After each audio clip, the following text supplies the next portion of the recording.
Malta's European Odyssey, navigating rough seas. Thanks for making it here so early. We're going to be discussing today on this panel the challenges that operators face in Europe. If we look at 2023, I see a very challenging socio-economic and political environment. Russia's invasion to Ukraine continued, and so continued its significant implications in Europe, including the energy crisis and the rising prices. COVID pandemic recovery also continued, but quite unevenly in different countries, which highlighted social inequalities. Also, the rise of populist and nationalist movements actually underlined the rising discontent of population with high inflation, rising cost of living, and also decreasing consumer spending power. It is against this background that the industry has been operating this year. George, let's start from you. How has this current environment, general environment in Europe, impacted the performance of the gaming industry? We've seen and we've heard quite many years in a row that it's a very resilient industry. It survives everything, including economic downturns.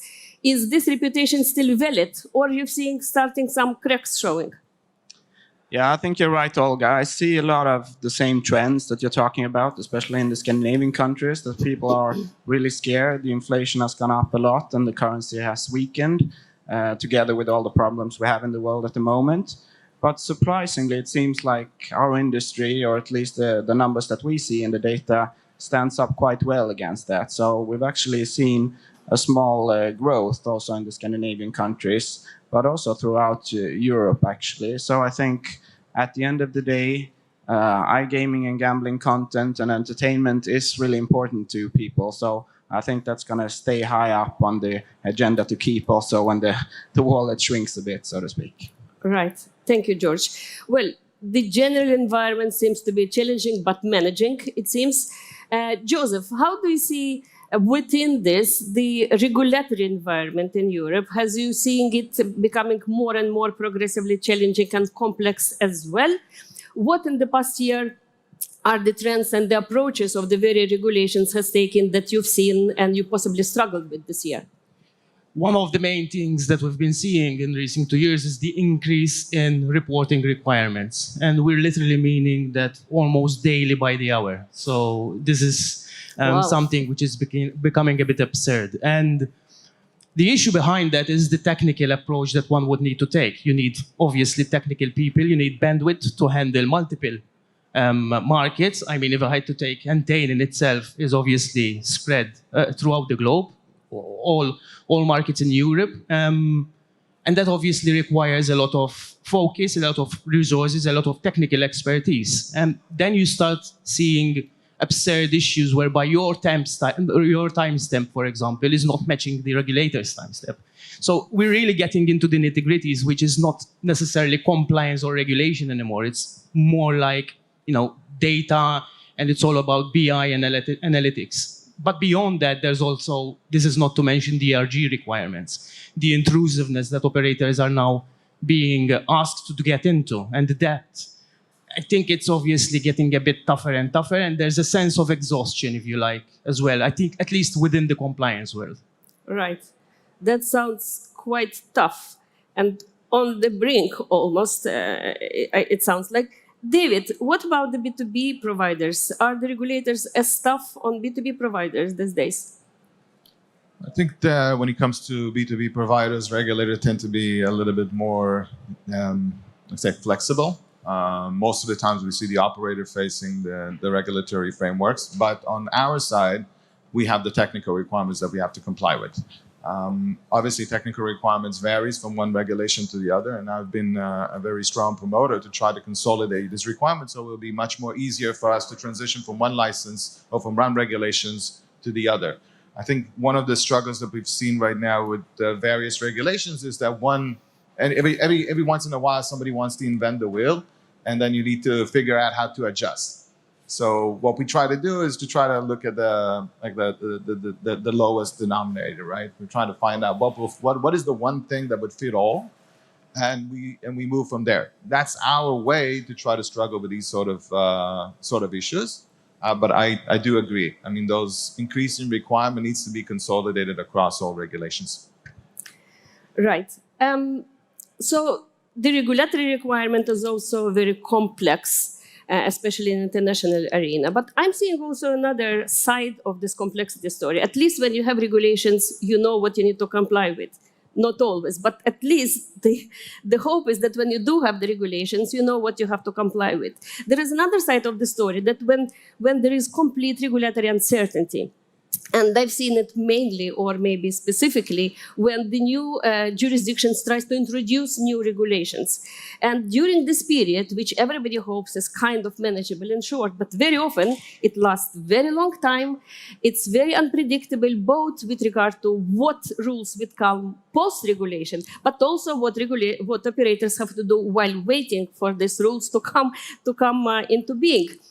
Abby, how do you deal with this regulatory uncertainty? Because at the same time, while you're waiting, you need to adjust. The business has to continue running, and yet you should not prejudice the future potential of licensing application in this upcoming jurisdiction. How do you deal with that? Yeah, it's incredibly difficult. And because no regulator tries to implement it in the same way, you end up with a really unsure environment where operators will take two standpoints. And obviously to help with channelization, the more customers you can get before the regulation comes in makes the market more sustainable for you. So you end up with an environment where people on different risk appetites, some people might go harder into the market because you can take the customers in, and other people may step back to stay in a good actor position with the regulator. And that doesn't help anyone. The transitional period and the regulation for it and understanding how to channel those customers in is key to the regulation itself. If we can't get the customers into a safe and sustainable and commercially fair environment upon the regulation being introduced, the regulation in itself will fail. And then you will encourage only a black or dark grey market to continue afterwards, which is not in the regulator nor in the larger operators' interest. So it's very important at that time to have a good dialogue ongoing with the regulators. It can be very, very difficult in circumstances where, because you've operated on the grey market, they just won't speak to you. You can't have a communication with them, and then you're just guessing a lot of the time for what the regulation will eventually say about taking those customers in. That sounds like a very difficult job. And the sea to navigate, we're talking about navigating rough sea. George, getting back to you on the next point. So in this environment, with a lot of complexity, more and more regulation, tougher and tougher rules, where does it leave the business? How can you focus at the same time when it looks like all attention goes to compliance and to regulation? How can you maintain focus on the business itself, on the customer experience, on growing the business, and on innovation? Yeah, I see Abby laughing a bit because she's been with me in those meetings. Because otherwise we'll all cry, so that's why we laugh. When I start talking about shit, all we do is compliance, and can we do some innovation and some cool things for the player at the end of the day? Isn't that what it's all about? So, of course, it is tiresome sometimes, but yeah, you just have to fight it out. And sort of adding on to what Abby was just saying, the biggest problem is that we spend so much time figuring out what the regulator actually means at the end of the day, and it needs to go down to the details. So to me, that is the fundamental problem, that we don't have anyone usually on the regulatory side that will sort of decide at the end of the day that we can speak to and saying, okay, this is how our RGA form looks like. This is how our deposit flow looks like. Is it okay from your point of view? They just won't answer us then. So that leads us into endless discussions of what could the regulator mean, and sort of spending a lot of time into sort of details that we just want to get right at the end of the day. So if we were just to be clearer and better in the industry of what is expected, that usually happens after a few years where things sort of settle down. But during that transition period, introducing of new or changes in the legislation, that's where the biggest problem is, where we spend loads of energy and time. Right, so a lot of difficulties in figuring out what the regulator wants and make the compliance less painful. David, as a provider to the industry, how do you make regulation management for your clients less painful? I mean, you win the clients by solving clients' problems. How important it is to offer the product to the clients that makes their life easier from this perspective? Well, my distinguished colleague, if you allow me to disagree with your position, I think one of the things that the way that we've conducted ourselves is try to actually develop these negotiations with regulators. And I see Carl here. I mentioned it to the MGA. When you have a regulator that you're able to communicate with and you engage with, as you understand the business. So it's not only regulation. You understand that this is an industry that develops the economy, and when you can manage a discussion with them, then you get clarity on some of these issues. Now, I agree, not all regulators do that, but some do. And what we try to do is to try to engage with this negotiation, try to understand what are the requirements ahead of time. And in most times, what we do is that we try to adjust the, let's say, the higher scale of the technology or the development or the requirements that we see in other regulators in territories or operators or regulations that we have not yet seen them. So we're kind of one step ahead every time that we go into a market, because we have the wide range of, let's say, if it's limitation or other responsible gambling requirements or reporting tools that are already set in place, and we just need to flip them on a switch, and then we're ready to go. As I said before, sometimes people want to invent the wheel, right? And that's where we struggle, right? These are the areas where we find it a little bit more complicated, but it's an obstacle, not a blocker. Okay. So what I hear is that having a regulator who understands the business, who understands what's required, is key. So let's turn to the regulator now. Carl, can you tell us a little bit about the new policy that is cooking with the MGA? And I'm talking about the minimum capital requirements, because to me and to some, it looks like this policy will definitely not support the business, will not support the innovation, and possibly will deal a death blow to startups, to innovations, because they will not be able to deal with this policy. What are the goals, and why is it coming into force? I would assume that suppliers and players would like to get paid in the first place, right? So I suppose so. That is the principle. We all try to do that. That is the principal purpose. So the financial stability requirements are one of the things that we haven't looked at for a very, very long time. The share capital requirements date back to 2007. We now have the regulatory experience and the data of the past decades to look at, and the proposed capital requirements that we are consulting on. And we are consulting on them precisely to make sure that we achieve the objective that we're setting out to achieve in the least cumbersome way for businesses. But the objective is to make sure that we don't have, now business is business, it can go insolvent. That is the risk of it. Otherwise everyone would do it. But we need, as a regulator, we need to be responsible and make sure that the companies that we have and we license are in the best position possible to actually make it. So are we disincentivizing startups? That is not the intention. There are allowances made on key functions. There are allowances made on compliance contributions. There are business support measures by other entities within Malta. We want innovation, but we want good innovation. We want companies that are responsible and that when they're setting out, they are setting out with the knowledge that they will have commitments that they need to honor. So that is the purpose. But as David said, it's important to have conversations, and that is why the consultations are taking place. Right. Let's speak a little bit about the new, already put in force policy of voluntary ESG policy. How do you expect this to be taken up, and what proportion of the licensees you think will take up this policy? It's voluntary, right? It's voluntary, and it's voluntary because a few of the things are cumbersome. It's designed in a tier 1 and tier 2 structure precisely to encourage take-up by operators that may not quite be there on the journey. I would assume that in the first instance, most of the larger operators that are doing it anyway will take it up. A few of the others that will be within scope of CSRD when it comes into effect will also take it up, but there are two purposes to the code. One is to showcase what is actually being done well already. Because I think one of the things that the industry needs help doing sometimes is to actually explain what it does right.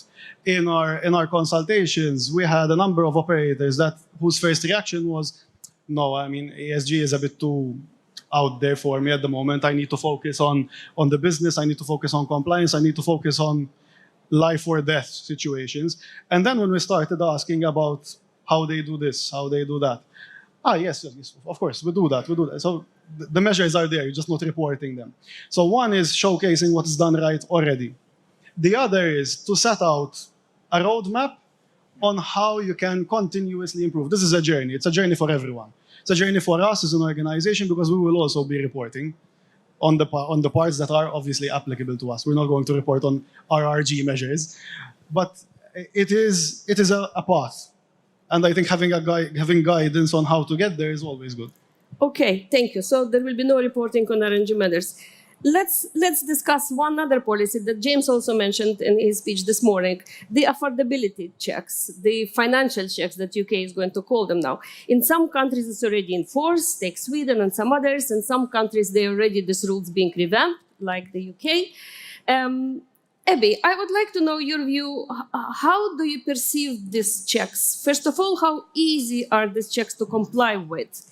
And do you think, because these checks become more and more progressively strict, and I would say intrusive, preemptive, are these checks still reasonable? What the regulators want to see? Are they still reasonable, or are they becoming overboard, disproportionate to the goals that they want to achieve? Yeah, it's an incredibly complex framework that we have now, because we have different ways of ID checking and affordability checking customers in different territories. No two ways are the same. No two ways of ID checking are the same. I think often in this industry, we have a tendency to talk about innovation dying. We're not allowed to innovate anymore. And I think we can innovate, but I think we have to start innovating in different areas, because this needs to be more seamless for a customer. Historically, when I came into the industry in 2014, we're looking at speed of play, how fast you can get customers through the gate. And now in the background, what I see my company innovating in quite regularly is how are we checking these customers, how are we monitoring them, and how are we doing it at the right time? Because obviously there is a stage where you're always going to have to go to the customer and ask for more information. But the more information you can gather in the background, and the more you do that at the right time, the less intrusive or you are stopping that play with the customer. So I think if you innovate correctly, affordability is a new buzzword, but in all honesty, in my view, it's that in-between gap between AML and RG. And there's been, a large understanding over the years that, if a customer spends 100% of his money, there's no AML issue. And that's quite a historical view. Whereas in all honesty, it is an AML issue, because how are they funding the rest of their life? How are they funding what else they must be paying for? So I think what we've just found is, because the industry as a whole has not put it in place correctly, we're now finding a new buzzword where they will force us to. And that for me is just, if we innovate around it, if you look at your customers at the right stage, we have so much data, so many data points now on customers. And with affordability, you have two ways of doing it. One is incredibly invasive, but a lot of regulators do accept, up until the point that you go and look at the exact customer, they do accept that you would take standards if you're looking at the market correctly. So if you're looking at the general income levels of certain areas, what a player can be expected to make. So if you're doing that part correctly, the invasive part comes when a player represents a high risk from an AML perspective, or represents a high risk from an RG perspective. So for me, as long as we lean into it and we innovate around it, it won't be the big barrier we're all seeing. It will be like we did with the GDPR. Everyone thought it would be the death of the industry when it came in. And in all honesty, the tools and the supporting businesses we have around the industry nowadays that help is never the big issue you think it's going to be. Right. Joseph, do you agree with this view that there is convergence between AML and this particular RG issues? I do, but I want to take a bit of a different angle. I think the issue mainly with RG is not necessarily the level of depth, because we are almost getting used to it now as a collective sector. I think it's the lack of standards out there in terms of what is enough. And that is, I think, where regulators need to find a common balance. If you had to look at AML, there are other bodies which are driving the agenda, right? You've got the Moneyval of the swell, you've got the FATF, which trickles down to countries, and those are replicated into policies and implementing procedures. When it comes to RG, there is that lack of guidance in terms of what is enough. And it feels to me that at times regulators are somewhat in a competition with one another in terms of which is the most rigorous, which is the most intrusive at times as well. To the point that certain regulators are actually banning almost bonuses, advertising, and the way you can interact with players. And I think that's a risk in itself for players, because what's going to happen then? Well, you get the big players pulling out from these markets because they're no longer viable. And guess what's going to happen next? So I think it's a bit of a tricky situation there as well. Carl, is Malta going to go the same way and put some affordability, financial checks? And before you start, another question, please.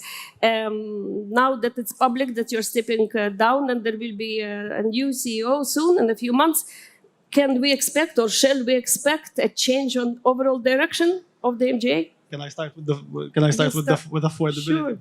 I think part of the discussion is, and there's a reason why regulators can never agree on this, because things like affordability are very political in nature, because it also depends very much on how liberal or not the country is as a whole. Because the level of intrusiveness on a person's use of their personal funds, take the US versus Europe, it's a completely different ballgame, how they look at it. I think Malta is relatively liberal on that front, and I think we have enough. So Abby mentioned it, the intersection between AML and the things on RG that are already there, the use of data points, markers of harm. I think a lot of it is already there. It's just a different word. You're making sure that the player is using their own money, and if there are data sets that indicate that the person might be at risk or exhibiting signs of addiction, you intervene. Does it mean that there can be no improvement? Of course there is. As in everything else, as with ESG, it's a journey. But I really don't see us going down the super intrusive route, because I don't think it makes sense. And again, as David and George said, this is also a business. And sustainability in the wider sense of the term means that we need to treat it as a business and as entertainment, which it ultimately is. As to changes in direction, I don't think so. And I don't think so because last I checked, the government and the board were very happy with what we're doing at the MGA. And the MGA is not the CEO. The MGA is many, many, many people, many of whom are smarter than I am, and many of whom are much more relevant to the direction of the MGA as a whole. My role is to empower that more than anything else. So I wouldn't really expect that the MGA is going to change direction or style just because I'm stepping down in January. Okay, great to hear answers to both questions. Thank you. We have very little time left. As a last round of questions, I would like to ask everyone to let the audience know what will be your focus for the next year. And if you want to make a suggestion to the current CEO, or maybe the future CEO is in the audience today, to the future CEO, what would it be to make life of proper, well-regulated, good players in this country easier from the regulatory perspective? Abby, let's start with you. So in regards to direction of the industry, James covered it well in his in his introductory speech. I think that there will be more consolidation. There will be large M&A activity going on, and that's inevitable with the barriers of markets getting quite high and quite expensive, that it gets that way. From my side, with the MGA, I'm really happy with you guys. I think they're a fantastic regulator. So if they carry on in the way that Carl's done so far, I wouldn't recommend any changes. Great. Joseph?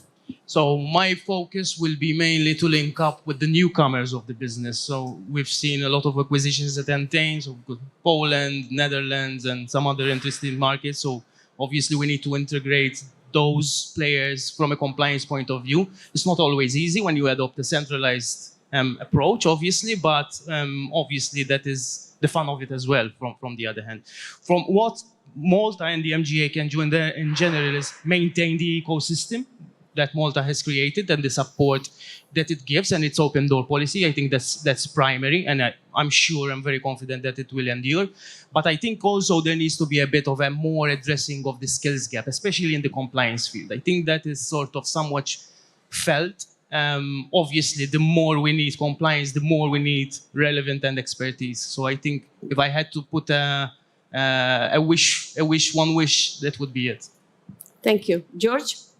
Yeah, the focus will be new markets, new brand, really expansion. I think as a general input to the situation of regulation, I think I'm worried that the US is going to take over Europe when it comes to innovation, especially because, as we heard, it's a different ball game there when it comes to liberal. It's not McDonald's fault that I eat too much. It's not Smirnoff's fault that I drink too much. It's not the gamblers' company's problem that someone gambles too much. We have to take some sort of individual responsibility also in Europe.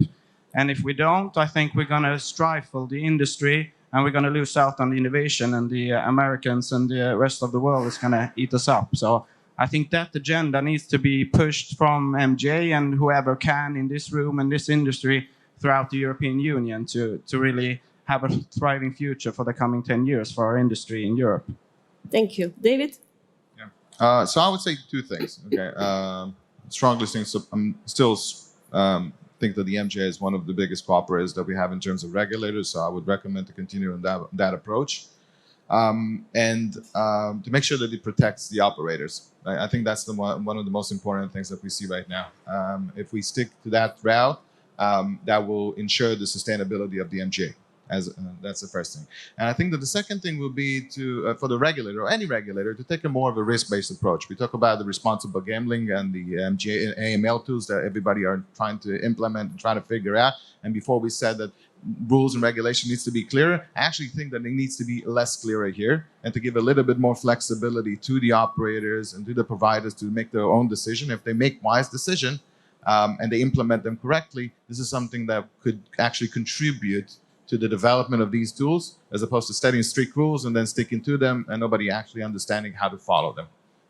Right. So it looks like, even though there are quite a lot of challenges around, but it's not all doom and gloom, and there is a positive future for the industry going forward and future for the industry in Malta.